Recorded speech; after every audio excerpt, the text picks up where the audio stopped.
Si tu as cliqué sur cette vidéo, c'est que tu veux en savoir plus sur le métier d'assistante de formation.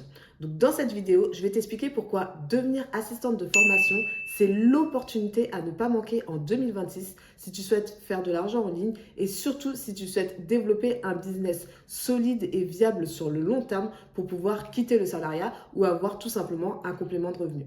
Donc rentrons tout de suite dans le vif du sujet. Qu'est-ce que c'est que le métier d'assistante de formation? Alors une assistance ou un assistant de formation, c'est une personne qui travaille auprès des organismes de formation pour les plus grosses structures ou encore des formateurs indépendants. Donc un formateur qui travaille seul sur son activité, dans son activité, et qui a besoin tout simplement d'une assistante pour pouvoir le soulager sur certaines tâches. Et donc ce qu'il faut comprendre, c'est que tu travailles pour une grosse structure comme un organisme de formation ou pour un formateur indépendant, les tâches et les missions sont exactement les mêmes. C'est-à-dire qu'une assistante de formation, elle peut accompagner à obtenir la certification Calliope.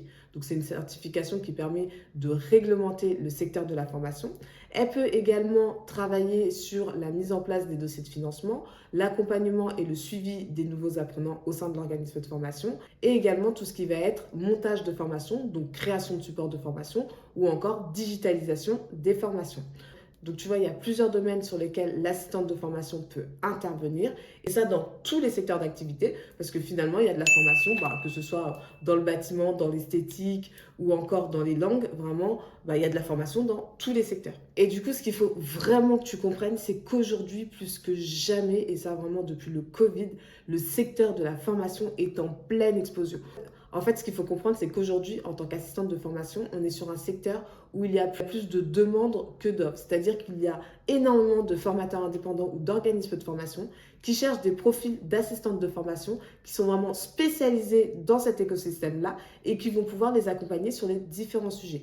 Donc pour toi, si tu as envie de lancer une activité en ligne, de pouvoir travailler de chez toi, d'être indépendante, d'être à ton compte, c'est vraiment l'opportunité qu'il ne faut pas manquer en 2026. Et du coup, tu dois sûrement te dire, oui, mais comment je fais pour devenir assistante de formation? Eh bien, c'est simple, il va falloir tout simplement que tu te formes. Parce que être assistante de formation, c'est avoir une vraie expertise pour pouvoir la proposer à des clients. C'est-à-dire que les clients qui prennent des assistantes de formation ne cherchent pas une assistante qui va gérer leur boîte mail, gérer leur agenda, ou encore faire des relances clients. Ça peut faire partie de l'activité, mais vraiment pas sur ces missions-là les plus impactantes et les plus pertinentes pour lesquelles les formateurs ou les organismes de formation vont t'embaucher et vont chercher à payer pour tes services. Ce qu'il faut vraiment que tu comprennes, c'est que ta montée en compétences, elle va se faire sur plusieurs choses pour devenir assistante de formation. Elle va se faire sur la certification Calliope. Donc, il va falloir que tu comprennes et que tu sois en capacité de monter un dossier Calliope ou de faire de la mise en conformité qualité.